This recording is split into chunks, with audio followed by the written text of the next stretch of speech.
नमस्कार मित्रांनो, भावी शिक्षक आणि शिक्षिकांनो, टिप्स फॉर डेटी मध्ये मी अक्षय तुम्हा सर्वांचं स्वागत करतो। तर आजच्या या व्हिडिओमध्ये आपण मानसशास्त्राचा फडके प्रकाशन यांच्या पुस्तकातील 4था चॅप्टर पाहणार आहोत। त्या चॅप्टरचं नाव आहे अध्ययनाचे संक्रमण। आता अध्ययनाचे संक्रमण हा चॅप्टर पाहताना फक्त 3-4 गोष्टी महत्त्वाच्या आहेत। त्या 3-4 गोष्टी महत्त्वाच्या कुठल्या? तर अध्ययनाचे संक्रमण म्हणजे काय, अध्ययनाचे संक्रमण कसे होते, अध्ययनाचे संक्रमण होताना कोणत्या पद्धतीने होते, त्याच्यामध्ये धन संक्रमण, ऋण संक्रमण आणि शून्य संक्रमण। मग धन संक्रमण, ऋण संक्रमण आणि शून्य संक्रमणाची उदाहरणे हे एवढे घेतले की हा अर्धा टॉपिक संपतो। त्यानंतर ह्या टॉपिक मध्ये सर्वात महत्त्वाचा घटक आहे अध्ययन संक्रमणाच्या विविध उपपत्ती। त्यामधील कोणकोणत्या उपपत्ती आहेत? तर शक्तिवादी उपपत्ती आहे, पुन्हा शक्तिवादी उपपत्ती मधले आक्षेप आहेत, पुन्हा समान घटक उपपत्ती आहे, द्विभागी संक्रमण डॉक्टर गोपाल स्वामींचा आहे। त्यानंतर सामान्यकरणाची उपपत्ती आहे जी की C.H. जड यांनी मांडलेली आहे। पुन्हा त्यानंतर आहे बॅगली यांनी मांडलेली उपपत्ती व त्यांच्या उपपत्तीचे शैक्षणिक महत्त्व आहे। एवढं पाहिले की हा अध्ययनाचे संक्रमण हा घटक संपून जातो। खूप छोटा घटक आहे, समजायला एकदम सोपा, अति सोपा आहे, जास्त काही त्याच्यामध्ये अवघड नाहीये। फक्त थोडासा उपपत्तीचा घटक अवघड आहे, तोही सोपा जाईल। अध्ययनाचे संक्रमण हा घटक आता आपण व्यवस्थित पद्धतीने पाहू। अध्ययनाचे संक्रमण हा घटक पाहताना इथं जी काही प्रस्तावना दिलेली आहे ती प्रस्तावना तितकीशी महत्त्वाची नाहीये। व्हिडिओ स्टॉप करा, ही प्रस्तावना वाचून घ्या, कारण परीक्षेचे दिवस खूप जवळ आलेले आहेत। जेवढं महत्त्वाचं आहे, जेवढं काही परीक्षेला येऊ शकतं मी तेवढं सांगण्याचा प्रयत्न करणार आहे। आणि आता इथे अध्ययनाचे संक्रमणाचे स्वरूप दिलेले आहे। अध्ययन म्हणजे काय, अध्ययनाचे संक्रमण कसे होते, ह्याच्यातून धन संक्रमण, ऋण संक्रमण आणि शून्य संक्रमण याची एक सारांश दिलेला आहे। म्हणजे एका घटकाचा दुसऱ्या घटकाशी उपयोग होतो का नाही, जर झाला तर त्याला काय म्हणतात, नाही झाला तर काय, म्हणजे एखादे अध्ययन घडले त्या अध्ययनाचा दुसऱ्या अध्ययनावर परिणाम होतो का नाही, याच्या संदर्भात अध्ययनाचे संक्रमण मध्ये दिलेलं आहे। तेवढं तुम्ही वाचून घ्या। आणि याच्यामध्ये काही उदाहरणं दिलेली आहेत, जसं की मोटरसायकल चालवतानाचा उपयोग, सायकल चालवता येत असेल तर मोटरसायकल चालवता येते, तसं काही दिलेलं आहे याच्यामध्ये। आता इथं सर्वात महत्त्वाचं आहे अध्ययन संक्रमणाची व्याख्या, तेवढी आपण पाहू। एका विशिष्ट परिस्थितीत मिळालेले ज्ञान, संपादित केलेली कौशल्य, तंत्रे, वृत्ती, सवयी यांचा उपयोग जेव्हा दुसऱ्या परिस्थितीत आपल्याला होतो, अनुकूल, प्रतिकूल किंवा कोणताच होत नाही, तेव्हा त्यास अध्ययन संक्रमण म्हणतात। आता अनुकूल म्हणजे धन संक्रमण, प्रतिकूल म्हणजे ऋण संक्रमण आणि कोणताच नाही म्हणजे शून्य संक्रमण। बस एवढंच आहे। आता इथं काही 4-5 ओळी दिलेल्या आहेत, त्या सुद्धा महत्त्वाच्या नाहीत, म्हणजे या संक्रमणाच्या बाबतीतच आहेत, म्हणजे संक्रमण कसं होतं त्याच्या बाबतीत आहे। आता इथे सर्वात महत्त्वाचा घटक येतो अध्ययन संक्रमणाचे प्रकार, ते आहेत अनुकूल परिणाम, प्रतिकूल परिणाम आणि कोणताही परिणाम होत नाही, म्हणजेच धन संक्रमण, ऋण संक्रमण आणि शून्य संक्रमण। आता आपण सविस्तरपणे धन संक्रमण पाहू। म्हणजे धन संक्रमण म्हणजे एकंदरीतपणे सांगायचं झालं तर एखाद्या विशिष्ट एखाद्या अध्ययनाचा दुसऱ्या अध्ययनावर परिणाम होत असेल तर ते झालं धन संक्रमण। हे झालं एकदम ठोकताळा। आता जर पुस्तकी शब्दामध्ये सांगायचं झालं तर एका परिस्थितीत केलेल्या अध्ययनाचा दुसऱ्या परिस्थितीत करावयाच्या अध्ययनावर जर अनुकूल परिणाम होत असेल किंवा एका विषयाच्या अध्ययनाची दुसऱ्या विषयाच्या अध्ययनास मदत होत असेल तर अशा अध्ययन संक्रमणास धन संक्रमण म्हणतात। एकदम सोपं आहे, जास्त काही अवघड नाही, एका रीडिंग मध्ये हा टॉपिक लक्षात राहण्यासारखा आहे। आता धन संक्रमणाची उदाहरणे काय असू शकतात? तर संस्कृत विषयाचा अभ्यास मराठीच्या अभ्यासास पूरक ठरतो। आता हे ज्या काय अध्ययनाचे संक्रमण आहे ह्याच्यामध्ये महत्त्वाचं काय आहे, तर ह्याच्यामध्ये महत्त्वाचं आहे फक्त उदाहरणे। उदाहरण कोणत्या संक्रमणाचं हे जर कळालं तर तुम्हाला मार्क मिळून जातात। धन संक्रमणाच्या बाबतीत काय आहे, एखाद्या परिस्थितीत किंवा एखाद्या घेतलेल्या अध्ययनाचा उपयोग दुसऱ्या परिस्थितीमध्ये जर साधक होत असेल किंवा प्रतिकूल होत असेल तर ते झालं धन संक्रमण। आता याचं उत्तम उदाहरण कुठलं होतं? संस्कृत विषयाचा अभ्यास मराठीच्या अभ्यासास पूरक ठरतो। सायकलवर तोच सांभाळता आला की स्कूटर किंवा मोटारसायकल शिकण्यास त्याचा उपयोग होतो। नेहमी इंग्रजीतून लेखन करण्याची सवय असलेल्या विद्यार्थ्यास मराठीतून लेखन करताना अडचणी येतात। आता हे कसं आहे माहिती आहे का, हे अपवादात्मक उदाहरण आहे, कारण इथं जर घ्यायचं झालं तर नेहमी इंग्रजीतून लेखन करायची सवय असलेल्या विद्यार्थ्यास मराठी लेखन करताना अडचणी येतात, हे ऋण संक्रमणाचं उदाहरण आहे। पण आता ह्या पुस्तकामध्ये हे अपवादात्मक दिलेलं आहे, म्हणून हे जर आता इथं असंच दिलेलं आहे, नेहमी इंग्रजीतून लेखन करण्याची सवय असलेल्या विद्यार्थ्यास मराठीतून लेखन करताना अडचणी येतात, परीक्षेमध्ये हेच उदाहरण दिलं असेल तर तुम्ही सरळ सरळ धन संक्रमण म्हणून टाकायचं, जास्त डोकं लावायची गरज नाही, कारण पुस्तकात असं दिलंय तेच खरं आहे, तेच मान्य करणार त्यांनी। आता आपण पाहू ऋणसंक्रमण। एका परिस्थितीत केलेल्या अध्ययनाचा दुसऱ्या परिस्थितीत करावयाच्या अध्ययनावर विपरीत परिणाम होत असेल किंवा एका विषयाचे ज्ञान दुसऱ्या विषयाचे ज्ञान मिळवताना अडथळा निर्माण होत असेल तर अशा संक्रमणास ऋणसंक्रमण असे म्हणतात। एकदम सरळ सरळ सांगायचं झालं तर एखाद्या परिस्थितीमध्ये आपण जे ज्ञान घेतलेलं आहे त्या ज्ञानाचा उपयोग दुसऱ्या परिस्थितीमध्ये होत नसेल तर ते झालं ऋणसंक्रमण। आता याची उदाहरणं काय आहेत? इंग्रजीतील वाक्यरचना शिकताना मराठी वाक्यरचनेचे ज्ञान अडथळा निर्माण करते। म्हणजे कसं, मराठीत आपण कर्ता कर्म क्रियापद अशी रचना शिकतो, पण इंग्रजीत कसं आहे, कर्ता क्रियापद मग नंतर कर्म अशी रचना आहे। त्यामुळे इंग्रजीमध्ये घेतलेलं ज्ञान ते मराठीच्या अध्ययनास उपयुक्त ठरत नाही, ते झालं ऋणसंक्रमण। मराठीतील लिंगभेदाच्या अभ्यासानंतर हिंदीतील लिंगभेद शिकताना काही वेळा अडथळा निर्माण होतो। उदाहरणार्थ कसं, मराठी भाषेमध्ये पुस्तक हे नपुंसकलिंगी आहे तर हिंदी भाषेमध्ये पुस्तकाला स्त्रीलिंगी असं संबोधलं जातं। मराठी भाषा बोलणारा माणूस कानडी बोलू लागला तर पूर्वी मिळवलेले ज्ञान नंतरचे ज्ञान मिळवताना अडथळा निर्माण होतो। एकदम साधे सोपे सरळ सरळ उदाहरण आहेत, एका रीडिंग मध्ये कळतात। जर तुम्हाला आणखीन कळत नसेल तर व्हिडिओ स्टॉप करायचा, सरळ उदाहरण वाचायचे, जास्त काही अवघड नाहीयेत। ज्यावेळेस मी मानसशास्त्राचा टिप्सचा व्हिडिओ देत होतो त्यावेळेस हा 4था चॅप्टर मी 2 मिनिटांमध्ये संपवला। त्याच्यामध्ये काय आहे, धनसंक्रमण, ऋणसंक्रमण, शून्य संक्रमण याचे उदाहरणं सुद्धा दिली होती, पण आणि शक्तिवादी उपपत्तीमध्ये काय काय ते सुद्धा सांगितलं होतं। एकदम छोटासा टॉपिक आहे, एकदम लवकर समजून जाईल। आता आपण पाहू शून्य संक्रमण। शून्य संक्रमण म्हणजे काय, आता जे आपण अध्ययन घेतलेलं आहे त्या अध्ययनाचा अनुकूलही परिणाम होत नाही आणि प्रतिकूलही परिणाम होत नाही, म्हणजे कसलाच परिणाम होत नाही, म्हणजे धनही परिणाम होत नाही आणि ऋणही संक्रमण संभवत नाही, म्हणजे ते झालं शून्य संक्रमण। आता कसं ते पाहू आपण, पुस्तकी भाषेमध्ये काय आहे ते सुद्धा पाहू।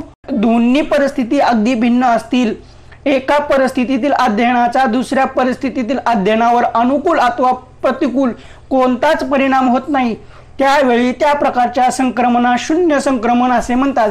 आता याचे उदाहरण, इतिहासाच्या अध्ययनाचा गणिताच्या अध्ययनावर साधक किंवा बाधक काहीच परिणाम होत नाही। सायकल शिकण्याचे कौशल्य आणि टंकलेखनाचे कौशल्य याचा एकमेकांवर काहीच परिणाम होत नाही।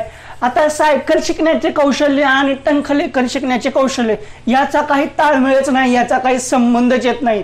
धावण्याच्या कौशल्याचा वाचण्याच्या कौशल्याशी अर्थार्थी काही संबंध नाही। स्वयंपाक करण्याच्या कौशल्याचा विणकाम करण्याच्या कौशल्यावर कोणताही परिणाम संभवत नाही।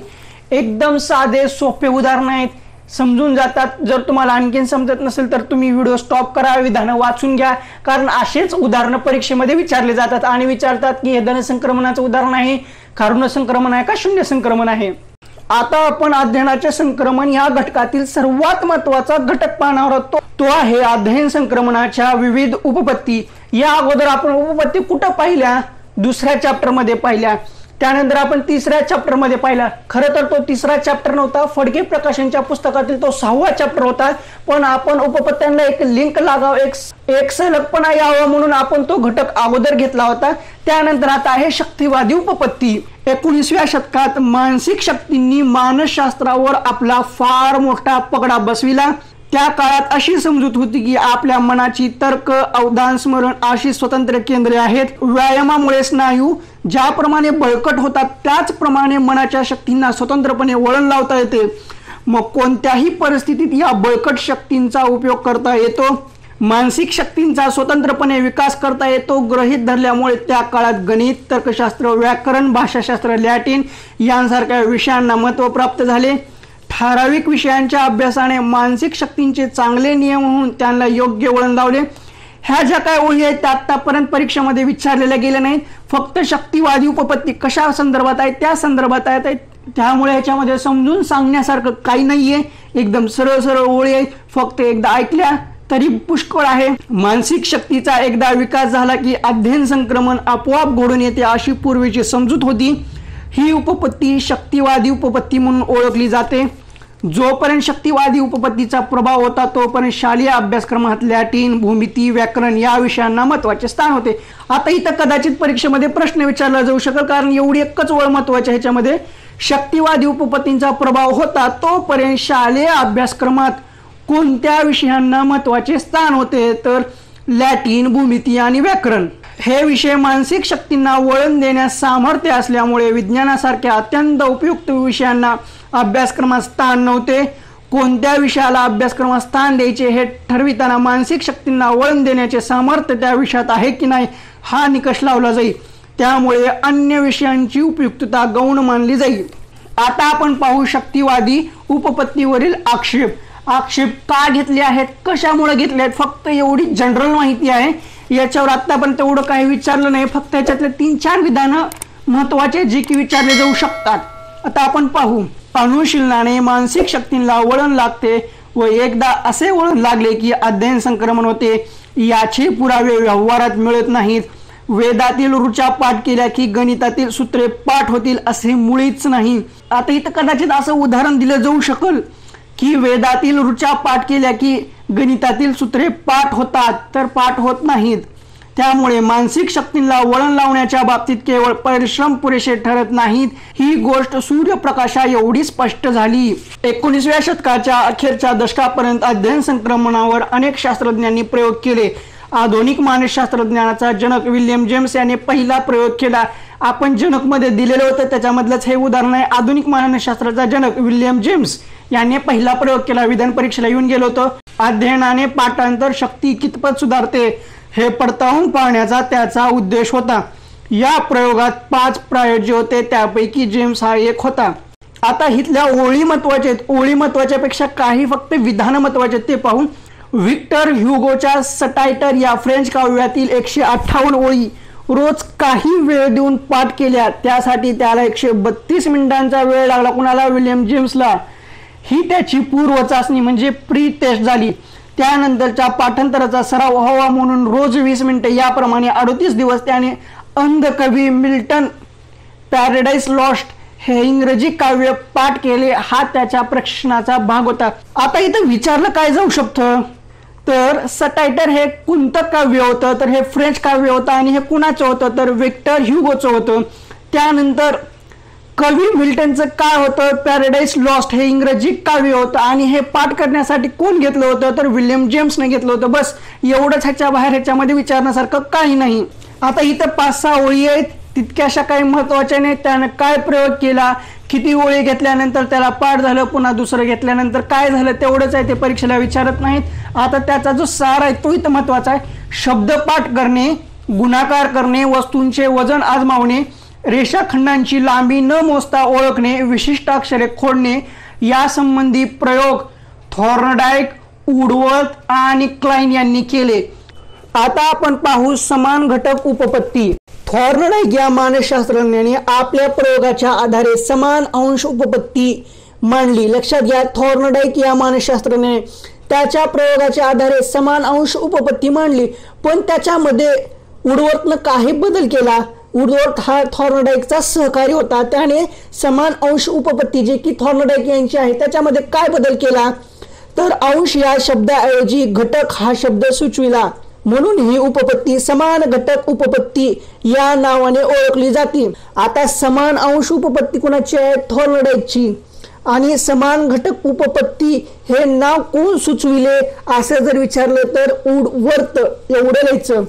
आणि आता ही जी समान घटक उपपत्ती आहे ती एक प्रकारच्या धनसंक्रमण याच्यावर आधारित असलेली आहे. म्हणजे धनसंक्रमणाची उदाहरणं कशी होती, एखाद्या अध्ययनाचा म्हणजे एखाद्या परिस्थितीत केलेल्या घटनेचा अध्ययनाचा दुसऱ्या परिस्थितीमध्ये उपयोग होत असेल तर ते झालं धनसंक्रमण. तसंच ह्या पद्धतीत समान घटक उपपत्ती बाबत आहे. मूळ अध्ययनाची परिस्थिती आणि नंतरची परिस्थिती यांच्या ज्या प्रमाणात सारखेपणा किंवा समानता असेल त्या प्रमाणात पहिल्या परिस्थितीत मिळवलेले ज्ञान दुसऱ्या परिस्थितीत संक्रमित होऊ शकेल. हा परिस्थितीतील सारखेपणा ज्ञान, तंत्र, कौशल्य, मनोवृत्ती इत्यादी बाबतीत असेल. विषयांतील साम्य आणि तंत्रातील साम्य असल्यामुळे अध्ययन संक्रमण घडून आणते. संस्कृत भाषेच्या अध्ययनाला मराठीचा उपयोग होतो कारण या दोन्ही भाषेच्या लिपीत शब्दांत काही प्रमाणात वाक्यरचनेत सारखेपणा आहे. गणिताच्या अध्ययनाची शास्त्राच्या अध्ययनात मदत होते. टेनिस खेळणाऱ्याला बॅडमिंटन लवकर येईल. थोडक्यात दोन परिस्थितीतील विषयांतील समानता किंवा तंत्रातील समानता असली की संक्रमण सहजपणे होते. अध्ययनात त्याच्या शाळेतील जीवन आणि समाजातील जीवन यात फरक असू नये. शाळा म्हणजे समाजाची छोटी प्रतिकृतीच. या दोन्ही भिन्न परिस्थितीत साम्य असेल तर त्या प्रमाणात अध्ययन संक्रमण होईल. आता ह्याच्यामध्ये फक्त 2 उदाहरणं महत्वाचे होते. कुठले? की समान घटक उपपत्ती कुणाची आहे? थॉर्नडाईकनं कुठली मांडली? समान अंश उपपत्ती. त्याच्यामध्ये बदल करून उर्वरकनं नाव काय दिलं? समान घटक उपपत्ती. अंश या ठिकाणी समान घटक उपपत्ती असं नाव दिलं. आता आपण पाहू द्विभागीय संक्रमण. आता द्विभागीय संक्रमणामध्ये फक्त 2-3 उदाहरण महत्वाचे आहेत. द्विभागीय संक्रमण कुणाचं आहे? डॉक्टर गोपाल स्वामीचं. आता डॉक्टर गोपाल स्वामी यांनी जो प्रयोग केला तो प्रयोग कशाच्या मार्फत केला? आरसा आणि चांदणी. म्हणजे त्यांचा प्रयोग आरसा आणि चांदणीच्या बाबतीत आहे किंवा आरसा आणि चांदणीचा प्रयोग म्हणून त्यांना ओळखलं जातं. आता हे काय होतं? आता उजव्या हाताला दिलेल्या सरावामुळे प्राप्त झालेले कौशल्य डाव्या हाताला कितपत प्रमाणात प्राप्त झाले हे पाहण्यासाठी डॉक्टर गोपाल स्वामींच्या आरसा आणि चांदणी या उपकरणाच्या आधारे प्रयोग करता येईल. तसेच मूळ असलेल्या लाकडी पेल्यावर आधारित प्रयोग करून पाहावा. या दोन्ही प्रकारचे अध्ययनार्थी जितक्या प्रमाणात तंत्र समजावून घेण्याचा प्रयत्न करतील तितक्या प्रमाणात संक्रमण जास्त होईल. एका हाताकडून दुसऱ्या हाताकडे तंत्राचे संक्रमण करता आले तर त्या प्रकारच्या संक्रमणास द्विभागीय संक्रमण असे म्हणतात. आता इथं फक्त एवढंच परीक्षेमध्ये विचारलं जाऊ शकतं की एका हाताकडून दुसऱ्या हाताकडे तंत्राचे संक्रमण करता आले तर त्या संक्रमणास काय म्हणतात आणि हे संक्रमण कुणाचे आहे? बस एवढंच विचारलं जाऊ शकतं. मानसशास्त्रीय प्रयोग या घटकात नमूद केलेले प्रयोग प्रयोगशाळेत करावेत. दोन्ही परिस्थितीतील विषय, तंत्र, वृत्ती या जेवढे जास्त साम्य तेवढे संक्रमण अधिक व दोन्ही परिस्थितीतील साम्य जेवढे कमी तेवढे संक्रमण कमी होते. दोन्ही परिस्थितीतील वरील घटकांच्या बाबतीत साम्य ध्यानात आले नाही तर संक्रमण होऊ शकणार नाही हे ध्यानात ठेवावे. आपल्याला द्विभागी संक्रमणामध्ये फक्त 2 ते 3 गोष्टीच लक्षात ठेवायच्या, तेवढ्याच लक्षात राहू द्या.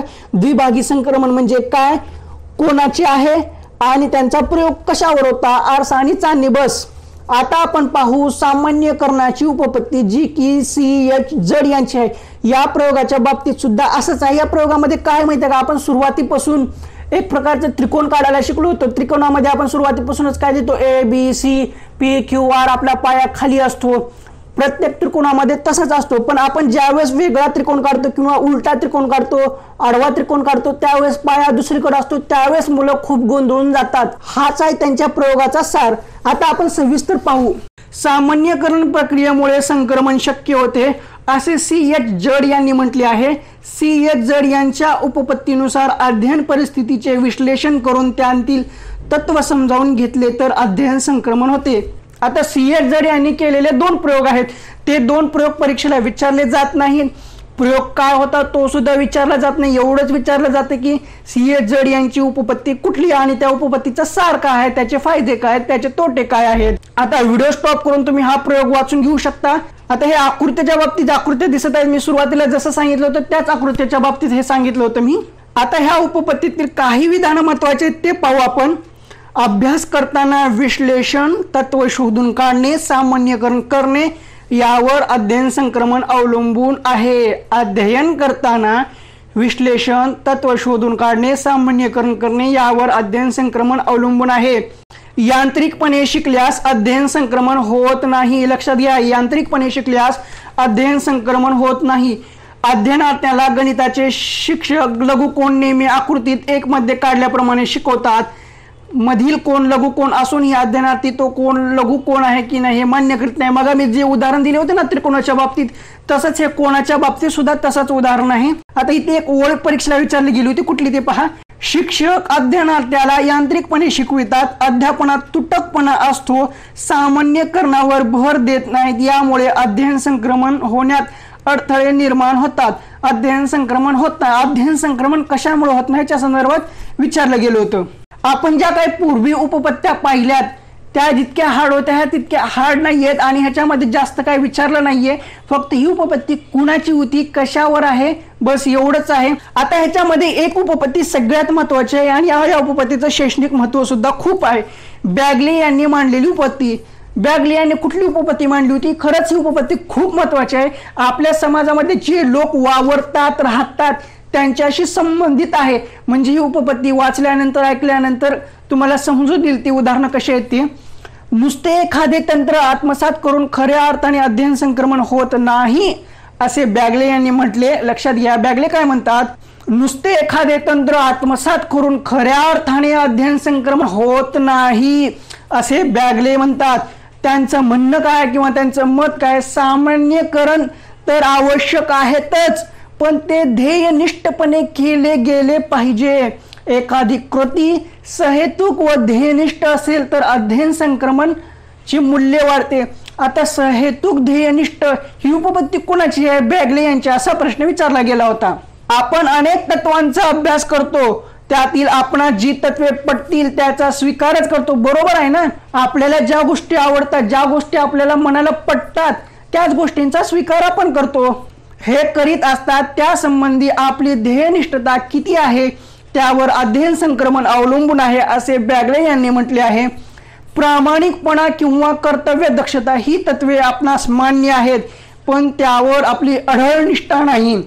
तत्वांच्या बाबतीत ध्येयनिष्ठता असल्याशिवाय अध्ययन संक्रमण होत नाही. हे विधान कदाचित परीक्षेला विचारलं जाऊ शकेल की तत्वांच्या बाबतीत ध्येयनिष्ठता असल्याशिवाय अध्ययन संक्रमण होते नाही. तत्वांच्या बाबतीत ध्येयनिष्ठता असल्याशिवाय अध्ययन संक्रमण होत नाही. आता मी मगाजी काय म्हणलो होतो ते उदाहरण आहे, ते उदाहरण आता इथे पहा कुठले. हिंदी चित्रपटातील नायक चित्रपटात राष्ट्रासाठी सर्वस्वाचा त्याग करतो आणि व्यवहारात मात्र राष्ट्रविरोधी व राष्ट्रघातकी लोकांना आश्रय देतो. म्हणजे विरोधाभास आहे, एक प्रकारचा विरोधास बॅगले यांच्या उपपत्तीमध्ये आढळून येतो. नाटकात रामाची भूमिका करणारा व्यावहारिक पातळीवर मात्र रावण नसतो. जे धूम्रपान करू नका, जे दारू पिऊ नका असे म्हणतात, जे स्वतःच दारू पितात किंवा जे स्वतःच धूम्रपान करतात, हे उदाहरण बॅगले यांच्या उपपत्तीमध्ये सुद्धा ऍडजस्ट होतात. आता आपण पाहू शैक्षणिक महत्व. शिक्षणाचा केंद्रबिंदू अध्ययनार्थी आहे. बरोबर आहे. शिक्षणाच्या अभ्यासक्रमाची दिशा बदलली आहे. बरोबर आहे. शिक्षण हे जीवनाभिमुख झाले आहे. बरोबर आहे. शिक्षणाला मानसशास्त्रीय बैठक लाभली आहे. हे चारीच्या चारी विधान परीक्षेमध्ये विचारले गेले होते. बदल कुठे गेला होता बघा. आता शिक्षणाचा केंद्रबिंदू अध्ययनार्थी आहे हे विधान बरोबर आहे, परीक्षेमध्ये सुद्धा बरोबर दिलं होतं. शिक्षणाच्या अभ्यासक्रमाची दिशा बदलली आहे हे सुद्धा विधान असंच दिलं होतं. बरोबर आहे. शिक्षण हे जीवनाभिमुख झाले नाही, फक्त एवढा बदल केला होता एका परीक्षेमध्ये. आणि दुसऱ्या परीक्षेमध्ये बदल काय केला होता? शिक्षणाला मानसशास्त्रीय बैठक लाभली नाही. तर तसं नाही, शिक्षणाला मानसशास्त्राची बैठक लाभली आहे. शिक्षणाच्या अभ्यासक्रमाची दिशा बदलली आहे. शिक्षण हे जीवनाभिमुख झाले आहे. शिक्षणाला मानसशास्त्रीय बैठक लाभली आहे. अभ्यासक्रम पद्धती यांतील होणारे आमूलाग्र बदल शिक्षकांनी ध्यानात घेऊन अध्यापन करावयास हवे. अभ्यासक्रमात समाविष्ट झालेल्या विषयांचा जीवनाशी संबंध जोडून जीवनाच्या वाटचालीत त्याची उपयुक्तता प्रस्थापित केली गेली पाहिजे. अध्ययनार्थ्याची जिज्ञासा जागृत करून उपयुक्त ज्ञान व कौशल्य तसेच वृत्ती संपादन करण्यास त्यांना प्रवृत्त करावे. तत्वशोधन व उपयोजन यावर भर देऊन अध्ययन अध्यापनाची रचना करावी. निरनिराळे विषय शिकविताना सामान्यकरणावर अधिक भर द्यावा. विषय तुटकपणे न शिकविता त्यांना एकमेकांशी संबंध प्रस्थापित करावा. अध्ययनार्थ्याच्या बौद्धिक कुवतीवर संक्रमण अवलंबून असल्यामुळे मंद बुद्धींच्या मुलांना शिकविताना नियम तत्वे त्यांना नीट समजतील याची काळजी घ्यावी. उजळणी चर्चा यावर अधिक भर द्यावा. चांगली जीवनमूल्ये अध्ययनार्थ्यात रुजतील या दृष्टीने प्रयत्नशील असावे. श्रमनिष्ठा, बंधुभाव, स्वावलंबन, समाजनिष्ठा इत्यादी मूल्ये संक्रमित करण्यासाठी योग्य ते प्रयत्न करावेत. माहिती, तंत्र, पद्धती, कौशल्य यातील समानता अध्ययनार्थ्याच्या ध्यानात आणून द्यावी. शालेय सांस्कृतिक कार्यक्रम आयोजित करताना त्या कार्यक्रमांचा समाज जीवनाशी संबंध जोडावा व तो स्पष्ट करावा. अध्ययन संक्रमणाच्या मुळाशी विषयाचे आकलन आहे. विषय उत्तम प्रकारे अध्ययनार्थ्याला समजला तर अध्ययन संक्रमण सुलभपणे होते हे शिक्षकांनी ध्यानात ठेवावे. आता हे जे काही शिक्षणाचे महत्व आहेत हे एकदा वाचले की लक्षात राहण्यासारखे आहेत. ह्याच्यामध्ये समजून सांगण्यासारखं काही नाहीये. जर तुम्हाला समजले नसतील, लक्षात राहत नसतील तर तुम्ही परत एकदा वाचा, व्हिडिओ स्टॉप करा, परत एकदा वाचा. हे काही शैक्षणिक महत्व आहे ते परत एकदा वाचून घ्या. अशा पद्धतीने आपला अध्ययनाचे संक्रमण हा टॉपिक संपलेला आहे. हा घटक तुम्हाला कसा वाटला, ह्या घटकातलं काही समजलं का नाही, डोक्यात बसलं का नाही, जर काही शंका आशंका असतील तर ते कमेंट बॉक्समध्ये विचारा. जर तुम्हाला हा व्हिडिओ आवडला असेल तर व्हिडिओला लाईक करत जावा, शेअर करत जावा आणि तुमच्या प्रतिक्रिया कमेंट बॉक्समध्ये नक्की कळवत जावा। जर का तुम्हाला हे माझे व्हिडिओ महत्त्वाचे पॉइंट्स याच्यातून तुम्हाला काहीतरी फायदा होत असेल, खरंच तुम्हाला फायदा झाल्यासारखं वाटत असेल तरच आमच्या चॅनलला सबस्क्राईब करा। सबस्क्राईब करणं फ्री आहे, काही पैसे लागत नाहीत, ही विनामूल्य सेवा आहे। सबस्क्राईब करा म्हणजे असेच नवीन नवीन व्हिडिओ आणि महत्त्वाच्या नोट्स तुम्हाला मिळून जातात।